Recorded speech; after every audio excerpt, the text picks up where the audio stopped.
आज पूरी दुनिया में विश्व स्वास्थ्य दिवस यानी वर्ल्ड हेल्थ डे मनाया जा रहा है।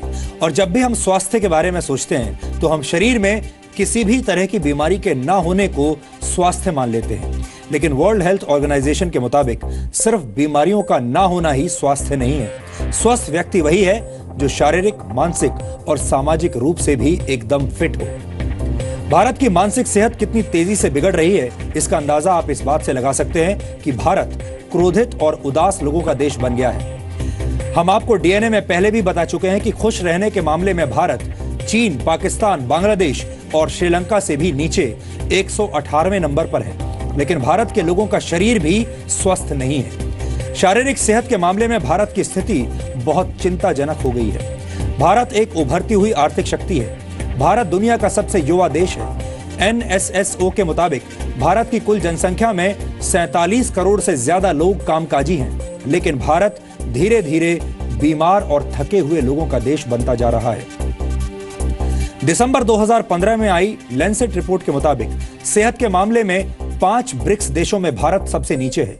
ब्रिक्स में भारत के अलावा ब्राजील, रूस, चीन और साउथ अफ्रीका शामिल है।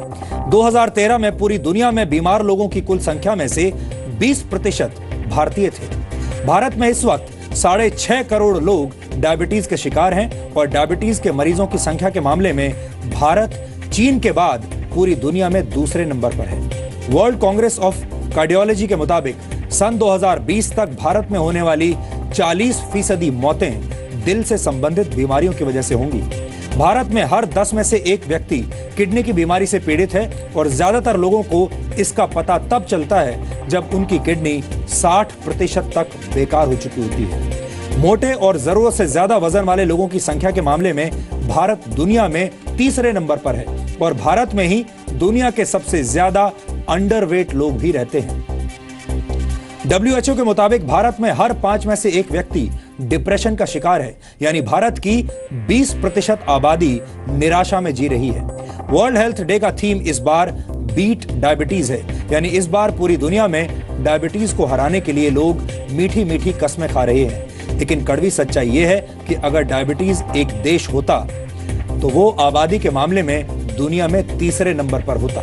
WHO के मुताबिक दुनिया भर में करीब 42 करोड़ 50 लाख लोग डायबिटीज का शिकार हैं। भारत में डायबिटीज के मरीजों की संख्या ब्रिटेन की पूरी आबादी से ज्यादा है। भारत में करीब 6 करोड़ 50 लाख लोग डायबिटीज के मरीज हैं, जबकि ब्रिटेन की आबादी 6 करोड़ 40 लाख है। इसी तरह चीन में डायबिटीज के शिकार लोगों की संख्या 9 करोड़ 84 लाख के करीब है। भारत में डायबिटीज कैंसर से भी दुगनी रफ्तार से लोगों की जान ले रही है। भारत में कैंसर से हर साल करीब 5,50,000 लोगों की मौत होती है, जबकि डायबिटीज की वजह से हर साल करीब 11 लाख लोग अपनी जान गंवा देते हैं। दुनिया में डायबिटीज का शिकार हर 5वां व्यक्ति भारतीय है। पिछले 20 वर्षों में भारतीय घरों में चीनी का इस्तेमाल दुगना हो गया है और सुस्त जीवन शैली के साथ ज्यादा चीनी और मीठे का सेवन करना डायबिटीज का कारण बनता है। 1991 और 92 के बीच भारत में चीनी की खपत 12 किलो प्रति व्यक्ति थी, जो अब बढ़कर 20 किलो प्रति व्यक्ति हो चुकी है और ये मीठा जहर अब लोगों की जान ले रहा है। भारत में डायबिटीज के 56% मरीज 40 से 50 वर्ष के बीच हैं। भारत में 3 करोड़ से ज्यादा लोगों को ये नहीं पता कि उन्हें डायबिटीज है। WHO का अनुमान है कि भारत में डायबिटीज के शिकार लोगों की संख्या सन 2030 तक 10 करोड़ से ज्यादा हो जाएगी। डायबिटीज की वजह से भारत को आने वाले 10 वर्षों में करीब 23,30,000 करोड़ रुपए का नुकसान होगा, यानी भारत को हर साल करीब 2 लाख करोड़ रुपए डायबिटीज से लड़ने पर खर्च करने होंगे और ये भारत के स्वास्थ्य बजट से 5 गुना ज्यादा रकम है। इस वक्त भारत का स्वास्थ्य बजट 38,899 करोड़ रुपए का है। ये भारत की उम्मीदों को घायल करने वाले आंकड़े हैं, क्योंकि थके हुए और बीमार लोग भारत को विकसित देश नहीं बना सकते। हमारे पास युवाओं की सबसे बड़ी जनसंख्या है, हमारे पास बहुत बड़ी वर्कफोर्स है, लेकिन इस जनसंख्या में बीमारियों और अवसादों का घुन लग चुका है और जो लोग खुद बीमार हैं वो एक स्वस्थ और सफल राष्ट्र का निर्माण नहीं कर सकते। इसलिए भारत को अपनी बीमारियों का इलाज जल्द से जल्द ढूंढना होगा। डायबिटीज से जुड़ा एक डराने वाला आंकड़ा यह भी है कि यह बीमारी अब भारत के बच्चों को भी अपना शिकार बना रही है। 2015 में हुए एक सर्वे के मुताबिक भारत के 66% बच्चों के शरीर में शुगर का स्तर असामान्य पाया गया है। Centre for science and environment यानी CSE के एक रिसर्च के मुताबिक भारत के शहरों में रहने वाले 14 से 17 साल के 29% स्कूली बच्चे मोटापे और ज्यादा वजन की समस्या से ग्रस्त हैं, जबकि इसी आयु वर्ग में गांव में रहने वाले 11% बच्चे मोटे हैं या फिर उनका वजन ज्यादा है। यही मोटापा आगे चलकर हृदय रोग और डायबिटीज जैसी बीमारियों का कारण बन जाता है। भारत में डायबिटीज के 90% मरीज टाइप 2 डायबिटीज के शिकार हैं। टाइप 2 डायबिटीज लाइफस्टाइल से संबंधित रोग है, यानी जीवन जीने के तरीके में थोड़ा सा बदलाव करके इस डायबिटीज से बचा जा सकता है। इसके लिए बस आपको दिन भर सक्रिय बने रहना है। आप हर रोज 10,000 कदम चलने की आदत अपनाकर भी डायबिटीज से बच सकते हैं। प्रोसेस्ड फूड यानी डिब्बा बंद भोजन भी आपको छोड़ देना चाहिए। आपको खाने में मीठे और चीनी का इस्तेमाल बहुत कम कर देना चाहिए। वजन को लगातार नियंत्रण में रखकर भी डायबिटीज से बचा जा सकता है। पेट के आसपास की चर्बी यानी बेली फैट को भी तेजी से कम कीजिए, क्योंकि तोंद आपको डायबिटीज का मरीज बना सकती है। कम से कम 7 घंटे की गहरी नींद लेने से आप डायबिटीज के खतरे से बच सकते हैं। 30 वर्ष की उम्र के बाद आपको समय समय पर ब्लड शुगर की जांच भी जरूर करानी चाहिए। क्रोधित और उदास लोगों के साथ साथ भारत बीमार और थके हुए लोगों का देश भी बनता जा रहा है। भारत की इतनी बड़ी जनसंख्या का बीमार होना एक डराने वाली बात है और इसका इलाज ढूंढा जाना अब बेहद जरूरी है। यहाँ पर हम एक और बीमारी का जिक्र भी करना चाहते हैं। देश विरोधी बातें करना, संसद पर हमला करने वाले आतंकी का समर्थन करना, कश्मीर में भारतीय तिरंगा लहराने वालों को पीटना और भारत माता की जय बोलने में झिझकना इस बीमारी के कुछ लक्षण हैं और ये बीमारी शारीरिक रूप से स्वस्थ कुछ पत्रकारों, संपादकों, अफजल प्रेमी गैंग के लोगों और कुछ बुद्धिजीवियों को लग चुकी है। अफसोस इस बात का है कि इस बीमारी का इलाज अभी तक खोजा नहीं जा सका है, लेकिन अच्छी बात यह है कि देश प्रेम की बातें करने से, देश हित से जुड़ी खबरें देखने से और देश के हित को सबसे ऊपर रखने से इस बीमारी का असर धीरे धीरे कम होने लगता है और कई मामलों में इस बीमारी के शिकार मरीज पूरी तरह स्वस्थ हो जाते हैं और सामान्य जीवन जीने लगते हैं। ऐसे में विश्व स्वास्थ्य दिवस के मौके पर हमारी कामना है कि भारत का आम आदमी स्वस्थ रहे, खुश रहे, अपने जीवन की भलाई के बारे में सोचे और अपने देश को आगे बढ़ाने के लिए काम करे।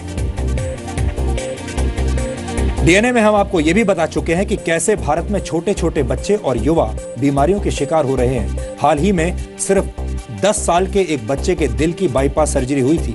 आपको बता दें कि भारत में हार्ट अटैक का शिकार होने वाले 12% लोगों की उम्र 40 वर्ष से कम है, यानी ये वो लोग हैं जो अभी कामकाज कर रहे हैं, नौकरियां कर रहे हैं। इस उम्र के लोगों का दिल कमजोर होना कोई अच्छी बात नहीं है, ये बहुत बुरा संकेत है। लेकिन जो लोग शारीरिक रूप से सक्रिय रहते हैं उनका दिल उन्हें जल्दी धोखा नहीं देता।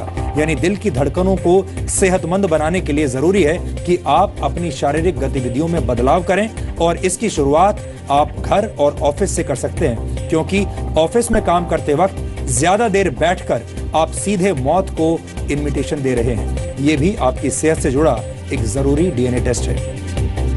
वर्ल्ड हेल्थ ऑर्गेनाइजेशन यानी WHO की एक नई रिपोर्ट के मुताबिक शारीरिक निष्क्रियता दुनिया भर में होने वाली मौतों का चौथा सबसे बड़ा कारण है और ये एक बड़ी चिंता की बात है कि 21वीं सदी में हमारा जीवन का सबसे बड़ा हिस्सा ऑफिस में बैठते हुए गुजरता है। लंबे समय तक बैठने से हमारे शरीर में कुछ ऐसे परिवर्तन होने लगते हैं जो बेहद हानिकारक होते हैं। हालांकि हम इसकी गंभीरता को अभी नहीं समझ पा रहे हैं, नहीं समझते हैं, लेकिन समझना चाहिए।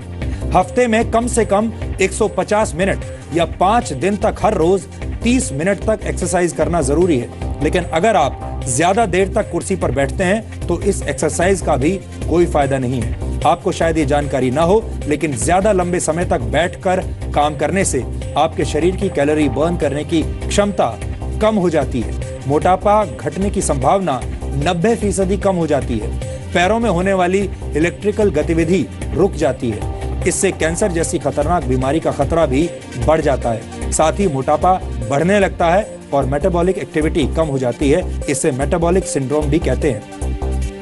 ज्यादा देर तक बैठकर काम करने से दिल की बीमारियों का खतरा 30% और डायबिटीज होने का खतरा 27% तक बढ़ जाता है। इतना ही नहीं, ऑफिस में बैठकर काम करने वालों में ब्रेस्ट कैंसर और कोलोन कैंसर की आशंका भी 25% तक बढ़ जाती है।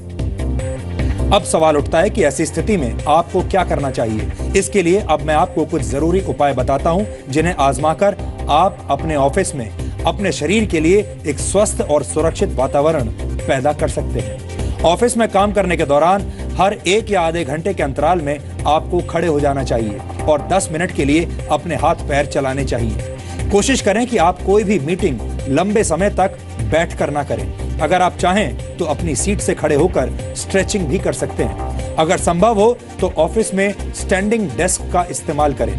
दुनिया की कई कंपनियां जैसे गूगल, फेसबुक, माइक्रोसॉफ्ट और ट्विटर ने अपने कर्मचारियों के लिए ऑफिस में स्टैंडिंग डेस्क की व्यवस्था की हुई है। वैसे बात खड़े रहकर काम करने की अगर हो ही रही है तो यहाँ आपको एक एक्स्ट्रा जानकारी भी दे देते हैं। ब्रिटेन के पूर्व प्रधानमंत्री सर विंस्टन चर्चिल, इटली के महान कलाकार लियोनार्डो दा विंची ऐसी हस्तियां रही हैं जो खड़े रहकर ही काम करती थी। फेसबुक के फाउंडर मार्क ज़करबर्ग भी खड़े रहकर काम करने को प्राथमिकता देते हैं। थोड़ी सी कोशिश से आप भी ऐसा कर सकते हैं। कुल मिलाकर ये जानकारी देने के पीछे हमारा मकसद ये है कि आप अपनी सेहत का ख्याल रखें और हाथ पर हाथ रखकर बैठे ना रहें। आज हमने आपको आपके स्वास्थ्य के बारे में बहुत सारी जानकारी दी है। आपने इस जानकारी को देखा भी होगा और हो सकता है आप में से कई लोगों ने इसे नोट भी किया हो। अब हमारी आपसे यही गुजारिश है कि आप इन तमाम जानकारियों को अपने परिवार में दूसरे लोगों के साथ शेयर करें, अपने दोस्तों के साथ शेयर करें और वो लोग जिनकी सेहत की आपको चिंता है उन सभी को आप ये जानकारियां मुहैया कराएं।